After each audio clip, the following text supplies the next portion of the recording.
तो सुपरस्टार पवन सिंह के जितने फैंस हैं उनके लिए आज की इस वीडियो में हम खास खबर लेकर आए हैं। आपको हम जानकारी के लिए बता कि पवन सिंह ने कल के दिन अपना एक ट्विटर अकाउंट खोला है। जी हाँ, जैसे कि आप सभी स्क्रीन पर देख सकते हैं, सुपरस्टार पवन सिंह ने कल ही के दिन अपना ट्विटर अकाउंट खोला है और कहीं ना कहीं ये ऑफिशियल तौर पर पवन सिंह द्वारा खोला गया है। और आप सभी से रिक्वेस्ट है, पवन सिंह ने रिक्वेस्ट की है फेसबुक पर आके एक पोस्ट द्वारा कि आप सभी ज़्यादा से ज़्यादा संख्या में इस ट्विटर अकाउंट को फॉलो कीजिए। जी हाँ, आप सभी से पवन सिंह रिक्वेस्ट कर रहे हैं और कहीं ना कहीं हमारी भी ये अनुरोध है कि भारी संख्या में जाकर ट्विटर अकाउंट पर जाकर आप पवन सिंह के इस ट्विटर अकाउंट को फॉलो कीजिए। इससे पवन सिंह द्वारा कोई भी बड़ी जो जानकारी होगी वो सीधे आप सभी तक बहुत जल्दी सबसे पहले पहुंचेगी। इसीलिए आप सभी पवन सिंह के जितने फैंस हैं, आप सभी से रिक्वेस्ट है कि ट्विटर अकाउंट को आप जल्दी से जल्द जाके इसको फॉलो कीजिए और पवन सिंह के फैंस में आप भागीदारी बनिए।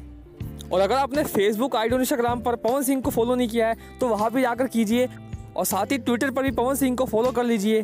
और भोजपुरी की सभी तरह खबरों जुड़ने के लिए सबसे पहले इस चैनल को सब्सक्राइब कर लीजिए, इस लाल रंग के बटन को दबाकर बिल्कुल फ्री में। धन्यवाद।